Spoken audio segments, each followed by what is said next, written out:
Hello everyone, my name is Jen and welcome to the Book Refuge, and welcome to kind of a recommendation video, but also just a bit of a gush video here. I'm super flushed and warm. I actually just filmed Rake Appreciation Society with my bestie Crystal. Merch is down in the description below. And I thought I would film a video because I'm going to be traveling this weekend, so I wanted to get some of my pre-filming done. And since my light and camera are already set up, we'll just go ahead and film this one. And this one is actually, as you know from the title, I always do this, it's going to be an updated auto-buy authors list. So I made this video, I think maybe 2 years ago, maybe it was only a little over a year, I can't remember, but still a lot of the authors on that list are true for me. I was going to do this where I went through the list to see if it was the same, but I realized that I do still feel the same way about a lot of authors on that list, but I also have an updated list. So I'll link that video up here, and pretty much all the authors are still the same in there. So you can check that out and know some other authors that are auto buy for me. But then I have another 10 that I wanted to share with you. And I'm not going to drag down all of their books because it would literally, one of my shelves over there, be like all the books on it, because that's where I put all my favorite authors. So I'll just put up maybe one of their books or their face, depending on, and we're just going to go through them. So hopefully this one won't be a super long video, but I just thought it would be cool to talk about some of my favorite authors. And for a plus, if there's someone that I have interviewed on my channel, I'll try to include the interview because I have been blessed enough to actually interview a couple of these authors at this point, and hopefully we'll interview more of them in the future because some of these authors I really want to prick. I don't want to prick them. I want to pick their brains. So let's go ahead. Let's start with one of the obvious that y'all probably knew about just from the title of the video, and that's going to be Sophie Lark. So I started reading Sophie Lark in spring of 2021. I very quickly fell head over heels for her books and just started reading all of them. I do still have a few of hers that I haven't read that are some of her very first books that she read, and I'm kind of saving them for a time when I just get really desperate, because her release schedule is slowing down now that she did the rapid release schedule for almost 2 years, and now she's really writing like bigger and deeper and more thought out books as we go. And I'm very excited about that. I've actually interviewed Sophie 3 times on my channel. She's one of the first author interviews that I did, and she's been back 2 times since then with her wonderful husband, Mr. Lark, who is her man of business as well as, you know, idea partner, and they are absolutely delightful. So definitely check out any of my interviews with them. You know, I have like 6 hours worth of chatting with them about their processes and everything. Some of my favorite books by her were actually on my favorites of 2021, and particularly that's going to be Broken Vow by her, The Bully, really all of the Kingmakers.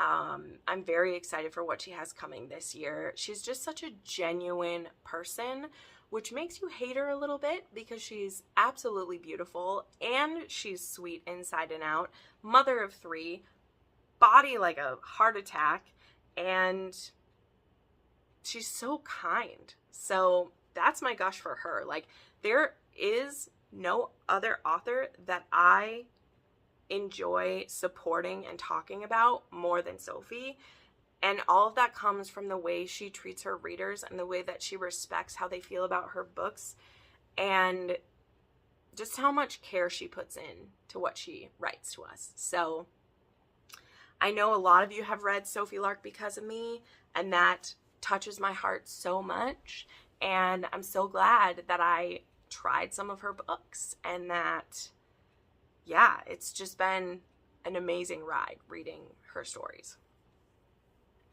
Then we have an old favorite of mine, and that is T.L. Swann.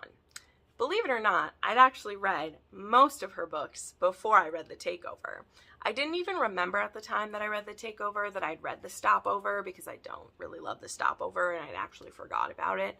But I read an arc of The Takeover in good old June of 2020, and I have not been the same since. But I've read all of T.L. Swann's books. And I will tell you this, though. The Takeover is in a league of its own. It is excellent. It is wonderful. I love it. The rest of her books, I really love, too. But they're a bit more trashy delightfulness. Like, just want to be real. Lots of alpha heroes, lots of jealousy and possessiveness, lots of dirty sex, a little bit kinky sometimes, but nobody quite hits me the way that Tristan Miles does. No one does. But I still get all of her books the day that they come out. She has Ferreira coming out at the end of this month, a book I've been waiting for years, actually. So excited for that book to finally come out. But she's someone, like, I one-click buy her books. I love them so much. And again, I'm not recommending her that every book of hers is going to be a home run for you, but they are addicting and they are very consumable. And she writes big books too. They're the kind of books where they're a bit like a telenovela in a lot of ways. I'll just put that out there. I'm just saying. But they're great. Then one of my queens, also someone I've had the pleasure of interviewing, is Pam Godwin. I started reading Pam Godwin with Dark Notes back in 2019. I actually read that book, and then the next one I read was Sea of Ruin, and I have been lost ever since. It actually took me until last year, though, when I finally binged the rest of her books. There are only 3 of her books that I have not read, and that's because it is a trilogy that is a love triangle, and I don't have any desire to read those ones because that is not my bag of tricks at all. But I have read all of her other books, and I actually have a video where I did a deep dive on her, and I loved so many of them, particularly her Deliver series, which is the darkest series that I've ever read, and also one of the most hopeful and one of the most beautiful series that I've ever read. It is about sex trafficking and these group of ex-sex slaves who become freedom fighters and who work to deliver people from modern day slavery all over the world, but specifically in South America. And I love it so much, like so much. Pam, in our interview, we talked about that she was very inspired by a lot of horror and in bringing that into romance in certain aspects. Most of her books all have lots of triggers, which don't have trigger warnings in her books. She really leaves that up to reviewers to share those. And she categorizes all her books as dark romance, as that being the trigger. So definitely make sure you check out some reviews and do some research before you just dive into one of her books.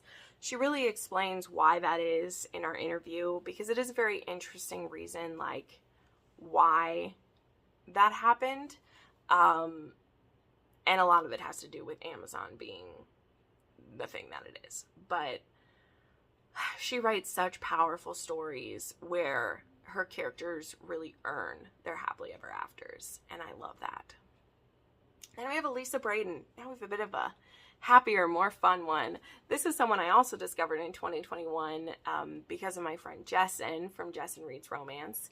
And she writes historical romance, and specifically a lot of Scottish romance. There's a series called Midnight in Scotland, which I read first, which currently there are 3 books out in that series. And then she has a series called Rescued from Ruin that has, I believe, like 11 or 12 books in it. There's a couple novellas sprinkled in there. And they are just so good. She writes such a great mix of Regency wonderfulness mixed with spice. Like, she writes some pretty high heat levels, especially for historicals, and they are magnificent. I read her entire collection in about a month and a half. I couldn't stop myself. They were wonderful. Then we have Minerva Spencer. And this is an author that she has a couple of pen names. Minerva Spencer is actually her pen name. The other name she writes under is S.M. La Violette. She writes very spicy, high heat historicals, as well as a bit more, she has some trade paperback ones as well. Also some mass market paperbacks. And I really fell in love with her series with her, is it Rebels of the Ton? Yeah, I fell for her Rebels of the Ton series, which really made me think, because even though those books have kind of the, you know, those new cartoon, it's not really a cartoon cover, it is like an illustrated cover, kind of. They have silhouettes on them. They weren't written the way that other historicals in that format that I'd been noticing lately. They really had some like deep stories behind them and what was going on with the characters, and I found that fascinating. And then I'd actually read some of her erotic historicals as well, and those I didn't rate as highly because they had some very unlikable characters, which is a very interesting route to go. No lie about that. That is an interesting route to take. But they were very interesting, very deep with BDSM elements in them and things like that. And then I discovered her Outcast series, which Dangerous and Barbarous were two of my favorite historicals that I read last year. They were fascinating. And now I'm really working my way through all of her books. She has very unique plots for a lot of her books, and I just really want to read everything she's coming out with. She has a book coming out near the end of this year that is going to be called The Boxing Baroness, and it's about a circus of female performers, and I'm very intrigued to see how that series is going to go. Then we have Sam Mariano, who is just dark, addicting goodness. I will say that. The first book I ever read by Sam Mariano was Untouchable, which a lot of people will say I'm synonymous with Untouchable, because I actively don't recommend that you read Untouchable, which tends to lead people to reading Untouchable. It is not the darkest romance that I've ever read at this point in my life, because I have read darker books, but this one was fascinating because it actually begins with the hero assaulting the heroine in a horrible way. But he's so fascinated by her that he just kind of wants to keep playing with her, and our heroine decides that she wants to understand him more, and her fascination with him is fascinating to me. But that isn't where I stopped with Sam Mariano. She has many books in her backlist that have heroes that are twisted and demented like that. And her books give me this like pit in my stomach where I don't know how things are going to work out or how I'm going to believe this romance. Her heroes don't get redeemed. That's not what we're here for. And I just eat her books up. After I read Untouchable, I ended up reading her entire Morelli Mafia series, where you can definitely see the like parts of Carter Mahoney that came from some of these mafia men. And then she has some older books, some of which I've just recently read so that I could be filled in on her backlist. And there are only a couple of her books left that I haven't read at this point. And I will read all future books of hers that come out, even though I never know if I'm going to love them or not. I'm going to read them. Then we have J.T. Geisinger. This is an author that I actually had read some of her books a while back, but I read her contemporary romance novels, part of her like slow burn series. And I wasn't a huge fan of those ones. They didn't quite vibe with me. But then at the beginning of this year, my friend Juliette, who, remember Juliette, she's going to show up again later, she read Ruthless Creatures by J.T. Geisinger, which was a mafia romance. It's a hitman romance. It's kind of a lust at first sight romance, and I was addicted. I was addicted to it. And while I was waiting for future books in that series to come out, I went back and read some of her other mafia titles. Now, I still haven't read all of her backlist because she does have quite an extensive book. She has some rocker romances. She has some regular contemporary. She actually has some that are contemporary, like fiction, but not a romance. But I can honestly say that all of her future books are auto purchase for me. She has the fourth and final book in the Queens and Monsters series, which just got cover revealed the other day, coming in June. And then not too long after that, in August, she has a standalone romance called Pen Pal, which is supposed to be a prison pen pal romance coming out this year. And I have already pre-ordered both of those. I'm very excited for them to come out. she writes these kind of characters that just grip me so tight, like I just can't stop. And some of it is very much like a physical aspect between them, and then there's some times where these two people will just see each other's soul and not be able to let go. And no book speaks that to me more than Carnal Urges by her. Like, I'm blown away by that book. Like, nothing can touch it for me. It was my favorite book that I read last year, and I still think about it. Like, that book lives rent-free always. Like, I can't wait till the next time I get to reread it because I loved it so much. Then there's Lisa Kleypas. Lisa Kleypas, I've been working my way through her books for quite a few years now, and it's not that I couldn't get through them all if I wanted to. It's that I don't want to finish them too quickly. I'm really taking my time getting through her backlist because I don't want to be done with them.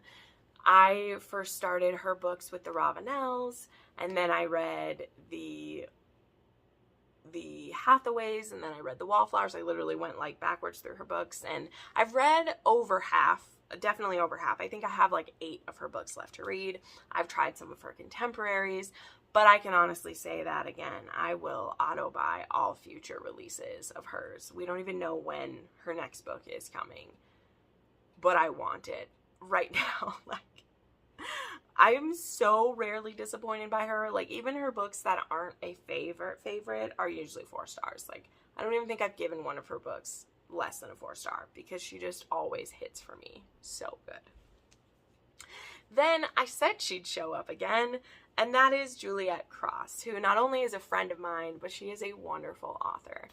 She has fantasy, paranormal, will have contemporary books coming out. She writes spicy, sexy books. She writes alphas. She writes friends to lovers. She's had dragons. She's had demons. She's had vampires.